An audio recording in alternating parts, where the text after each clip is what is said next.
मैं मलिनगढ़ से इस कार्यक्रम में सम्मिलित होने के लिए आया हूँ।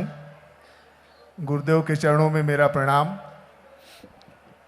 कितना दुर्लभ इस कार्यक्रम का आयोजन है, ये सोचने पे ही बड़ा तकलीफ आता है मन में कि ऐसे जगह में आयोजन हो रहा है जहाँ पे आना मुश्किल है। और गुरुदेव भगवान का जो आयोजन होता है रामेश्वरम में, हमने देखा था कि वहाँ भी ऐसे आयोजन हुआ जिसमें कभी किसी चीज़ की कोई कमी नहीं हुई। खासकर बद्रीनाथ जैसे दुर्लभ जगह पे इस तरह का आयोजन होना बहुत हमारे लिए गर्व की बात है और हम इसमें शामिल हुए हैं। बहुत बढ़िया। अन्नपूर्णा किसे कहा जाता है, मैंने इस तरह के आयोजन में आकर मैंने अनुभव किया। गुरुजी, हम सो रहे हैं, अन्नपूर्णा बन के तैयार रखा हुआ है। हमारे मन में चाय पीने की इच्छा हो रही है, चाय बन के रखा हुआ है। सोचिए कितना दुर्लभ, कैसे कैसे मेहनत करके कैसे कैसे हमारे लिए गुरुदेव भगवान इस तरह के आयोजन कर रहे हैं। हमारे पास शब्द नहीं है कि हम कैसे हमारे गुरुदेव भगवान का और बागेश्वर धाम की जो टीम है और हमारे लिए इतना जो कर रहे हैं, हम कैसे उनके किस मुँह से शुक्रिया अदा करें। मैं आप सभी से एक बात कहना चाहता हूँ इस पावन मंच से। हमारे अंदर किसी भी कार्यक्रम में शामिल होने की प्रबल इच्छा शक्ति तो रहती है। हम शामिल होते हैं, गुरुदेव भगवान का आशीर्वाद प्राप्त करते हैं, उनसे मिलते हैं, अपनी बातें रखते हैं, लेकिन हमारा भी कुछ कर्तव्य बनता है कि हम गुरुदेव भगवान के लिए क्या सोच के जा रहे हैं। हमारी सोच ये होनी चाहिए, क्योंकि हम ऐसे उम्र में चारों धाम की यात्रा कर रहे हैं। जब हम बचपन में देखते थे कोई बड़ा बुजुर्ग चारों धाम करके यात्रा करके आए तो बड़ी हम सोचते थे कि अरे ये तो बुजुर्ग हो गए इसलिए चारों धाम की यात्रा करके घर आ रहे हैं। लेकिन हम समय से पहले अपने गुरुदेव भगवान के आशीर्वाद से चारों धाम की यात्रा कर रहे हैं। हमारी सोच ये होनी चाहिए कि गुरुदेव भगवान का जो कार्यक्रम है, जो हिंदू राष्ट्र बनाने का जो संकल्प है, जो सनातन के लिए हमें घर से बाहर आना है, वो हम कब आएंगे। गुरुदेव भगवान ने हमें जागृत तो कर दिया, हम हिंदू राष्ट्र को समझ गए, सनातन को समझ गए, हिंदुत्व को समझ गए, लेकिन हम घर से बाहर कब निकलेंगे। तो इस बार हम सारे परिवार, बागेश्वर धाम के सारे परिवार यह संकल्प लेकर जाएंगे कि गुरुदेव ने हमको जगाया है तो हम तत्क्षण गुरुदेव भगवान के हिंदू राष्ट्र के अभियान के लिए हमें घर से बाहर आना पड़ेगा। तब कहीं जाकर हम गुरुदेव भगवान के ऐसे बड़े कार्यक्रम के आयोजनों का हम साक्षी बन सकेंगे। बहुत सुंदर, ताली बजाकर। हाँ। मेरा एक छोटा सा संकल्प और है, हालांकि अभी वो पूर्ण नहीं हुआ है। ये करीब 2-3-6 महीने से मेरे मन में एक संकल्प चल रहा था कि बागेश्वर धाम परिवार के हम सदस्य हैं और मैं पेशे से वकील हूँ, तो मैं लीगल साइड से, विधि से संबंधी जो भी मदद हो मैं धाम के लिए करना चाहता हूँ। तो उसके लिए कल गुरुदेव भगवान ने मुझे आशीर्वाद दे दिया है। अब वो मूर्त रूप में कब आएगा, अगर वो गुरुदेव भगवान का आशीर्वाद मुझे मिलता है तो हम सारे लोग मिलकर गुरुदेव भगवान के हिंदू को और हिंदू राष्ट्र के संकल्प को आगे ले जाएंगे। एक बार जोर से बोले बागेश्वर धाम की, गुरुदेव भगवान की, सन्यासी बाबा की। इसमें तो कोई संदेह नहीं है। एक बार ताली बजाकर धन्यवाद दीजिए आपको, तो आपने भाव उद्गार रखे हैं। इसमें तो कोई संदेह नहीं, बागेश्वर धाम समिति के सभी सदस्यों ने इतनी ऊंचाई पर जो सामग्री लाए, टेंट लाना, लाइट लाना, साउंड मंगाना, भंडारे का सामान, जहाँ आदमी का पैदल आना मुश्किल है वहाँ इतना सामान, यज्ञ की सामग्री, हवन की सामग्री, भोजन भजन की सामग्री, और पूरी समिति के प्रत्येक सदस्यों ने मेहनत तो की ही है, लेकिन सबसे ज़्यादा सहजता तब हो गई जब परम पूज्य श्री बद्रीनाथ वाले महाराज जी ने अपना पूरा आश्रम और भंडारा दोनों खोल दिया। और जय जय हो गई। ये और बड़ा अद्भुत हो गया। और हम सबका सौभाग्य है कि हम सब जो है जैसे उत्सव का आनंद अपनी आंखों से देख रहे हैं। एक सूचना हम देना चाह रहे, फिर हम भूल जाएंगे। जो लाइव देख रहे हैं, कल भी अपने समय पर आप टीवी पर, मोबाइल पर लाइव देख सकते हैं भावपूर्वक।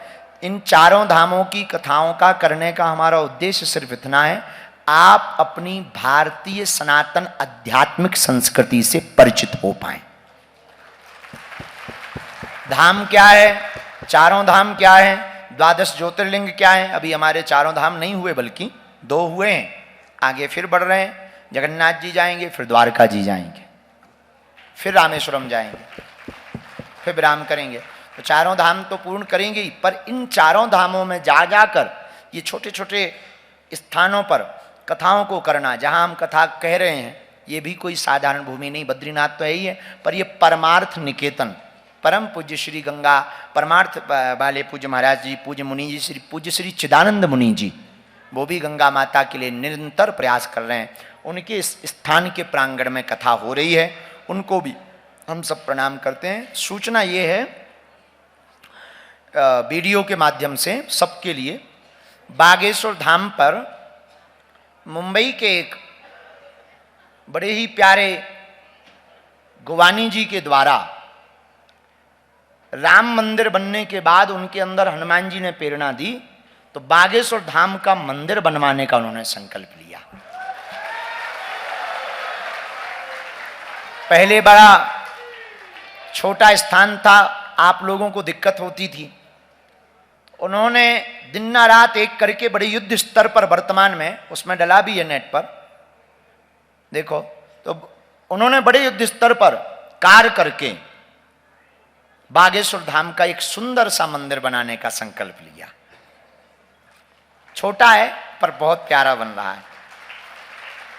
हमको आज जानकारी आई धाम से कि वहां भीड़ बहुत बढ़ गई है और दर्शन होने में बड़ी असुविधा हो रही है। हम अभी 28 तारीख तक बाहर हैं, तो बागेश्वर धाम के लिए जितने भी लोग टिकट करवाए हुए हैं जाने के लिए, हम 28-29 तारीख तक कहेंगे कि अभी बहुत ज़्यादा काम बाहर का लगा हुआ है। अभी कुछ दिनों तक कम मात्रा में आप धाम जाएं। भव्य दिव्य मंदिर का कार्य पहले फेस का पूर्ण होते ही गुरु पूर्णिमा के बाद आप जैसे जा रहे दर्शन करने वैसे जा सकते हो। 7-8 महीना मंदिर कार्य के लिए पूर्ण होने के लिए लगना है, 9 महीने। लेकिन अभी प्रारंभ के कार्य में खुदाई हुई है, तो आपको भी दिक्कत ना हो, मंदिर का कार्य भी सुरक्षित हो जावे, आपको भी आनंद आएगा, हमको भी आनंद आएगा। तो कृपा करके अभी कम मात्रा में, जिनका टिकट बन गया है तो ठीक है, पर अब इस वीडियो के बाद में ये कोशिश करनी है कि अभी बागेश्वर धाम ना पहुँचें, बहुत कम मात्रा में पहुँचें। हम 4 जुलाई को वहाँ रहेंगे, हम गुरु पूर्णिमा उत्सव भी वहाँ मनाएंगे, लेकिन उसके बीच में जब हम बाहर रहें तब आपको कोशिश करनी है कि आपको कम जाना है, ताकि मंदिर का कार्य और तेज गति से हो जावे। और बंद नहीं करना है। लोगों ने तो हमको कहा कि कुछ दिन के लिए मंदिर दर्शन, हमने कहा नहीं, बालाजी के दर्शन कभी बंद नहीं होंगे, सदा पट खुले रहेंगे, दरबार सदा खुला रहेगा। पर कम मात्रा में जाने का मतलब यह है कि आप अगर जाना तो थोड़ा टाइम लेके जाना। सुबह दर्शन नहीं होंगे तो शाम तक होंगे, समय लगेगा थोड़ा, ताकि जल्दी के चक्कर में आपके साथ कोई चोट ना लगे, आपको कोई असुविधा ना हो। ये हमारी प्रार्थना करने का। बल्कि हम 29 जून से 4 जुलाई तक धाम पर रहेंगे, क्योंकि 4 जुलाई को हमारी आयु के 1 साल और कम हो रहे हैं। तो हम 4 जुलाई को बागेश्वर धाम पर ही रहेंगे। ये पूरा वीडियो काट के ही डालना। तो 4 जुलाई को हम धाम पर ही रहेंगे, और उत्सव मनाने के बाद उस दिन हम प्रण लेंगे अब अपने बागेश्वर धाम को हरा भरा करने का। फिर इसके बाद में हम जाएंगे ऑस्ट्रेलिया। ऑस्ट्रेलिया में भी लगभग 10-12 दिन बाहर है। 18 तारीख को आएंगे, 19 को आएंगे ऑस्ट्रेलिया से। 19 को सुबह आकर हम 19 से 23 तारीख तक फिर रहेंगे। और गुरु पूर्णिमा उत्सव इस साल 2024 का गुरु पूर्णिमा उत्सव बालाजी के चरणों का 1-2 दिन का नहीं, 5 दिन का होगा। क्योंकि पिछली वर्ष में एक दिन में 1.5-2 लाख लोग आ गए थे, बहुत लोगों को धक्का मुक्की हुई, बरसात भी हो गई, प्रणाम करने भी नहीं मिला, बहुत लोग भूखे भी रहे, हमें बाद में बहुत कष्ट हुआ, अपार कष्ट हुआ। 2 दिन तक हम अखंड बैठे भी रहे बल्कि, पर नहीं बना। तो इस बार 5 दिन का कार्यक्रम है और 5 दिन में केवल 5 दिन सुंदरकांड और संगीत भजन संध्या है। और रोज का जो दीक्षित शिष्य हैं उनके लिए 20 और 21 तारीख को प्रवेश है और बाकी सबको गुरु पूर्णिमा के दिवस का प्रवेश है। 22 तारीख को है ना, 21 को, तो 20 और 21 प्रवेश है। कुछ लोग जो बचेंगे उनको 22 तारीख को भी मिलेंगे। तो 5 दिन का गुरु पूर्णिमा उत्सव इस बार मनाया जाएगा। इस सूचना हम आपको देना चाह रहे हैं। तो अब बस क्या हो गया, सूचना भी हो गई, अध्याय भी हो गया, कथा भी हो गई, अब जाओ घर, हो गया। हाँ? आरती हो जाए। अब क्या बोलना है, बोलो।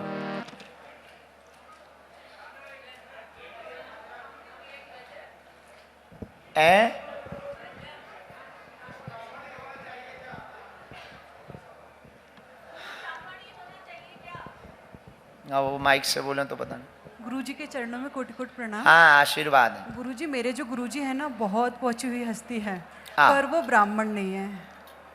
तो आपने जात देखी क्यों?